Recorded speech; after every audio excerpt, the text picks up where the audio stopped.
欢迎观看老爸的时光。今天分享一道暄暄软软的肥肠大包子，这也是前几天我去淄博，说大家想吃什么可以在留言区留言，来不了我们这边旅游的朋友也没有关系啊，可以教给大家，咱们自己来做。看很多朋友是想吃这个包子，所以今天就分享给大家。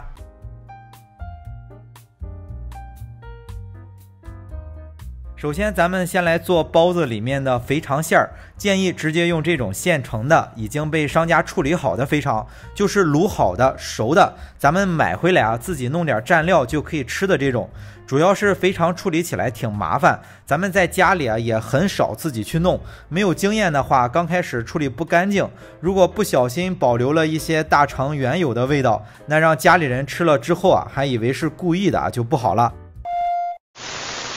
这样我们直接买这种现成的，做起来也更简单，大概是500克切成小段，然后再切上250克的青椒，这样吃起来就不会很腻。准备好之后就把青椒和肥肠简单的炒一下，起锅加入少许的底油，油微热之后加入肥肠，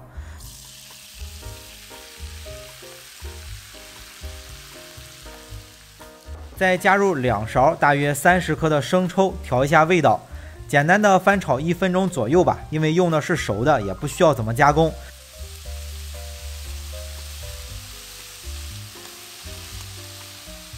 简单的翻炒几下之后加入青椒，同样是简单的翻炒几下之后，根据自己的口味再加点盐，这个得看咱们买的肥肠咸不咸，到时候可以先尝一下，根据情况适当的加点盐就行。简单的翻炒几下之后就可以出锅了，这样做起来还是挺简单的。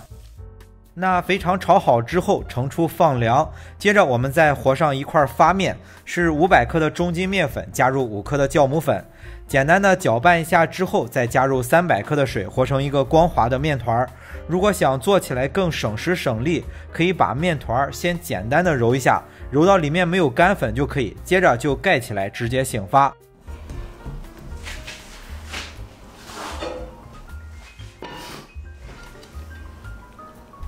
把面团醒发到体积翻倍，这个时候啊，再把面团取出来，撒点干面粉，多揉一会儿，把面团揉光滑，这样面团比较好揉，做起来也会更省时省力。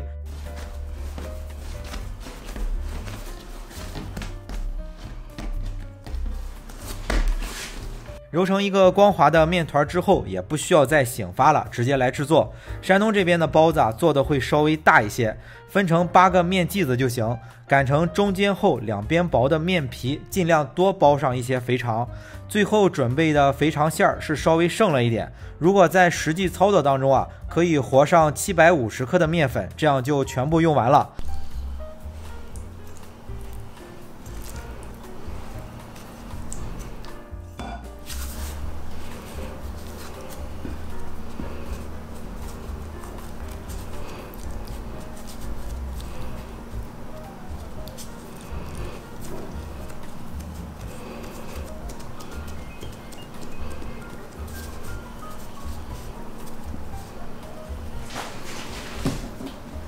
那包子包好之后，直接放在蒸锅里，里面记着垫上笼布，先不要开火，可以先在蒸锅里简单的醒发个10来分钟。想吃面皮更软的，可以醒发个15分钟。简单的醒发一会儿之后啊，再开火来蒸，是凉水起锅，中火来蒸，水开计时，蒸15分钟左右就熟了。那到这里，这道非常好吃的肥肠大包子就做好了。这也是前几天去淄博的时候，很多朋友留言想吃的，这样我们自己在家里啊就可以来做了。好了，为了方便大家去记视频中所需要的材料，视频下方的备注栏或留言区有文字版的配料，有问题可以在留言区留言。大家如果喜欢老爸做的美食，可以帮忙关注点个赞，谢谢大家。那今天的这期美食到这里也就结束了，也祝大家生活愉快。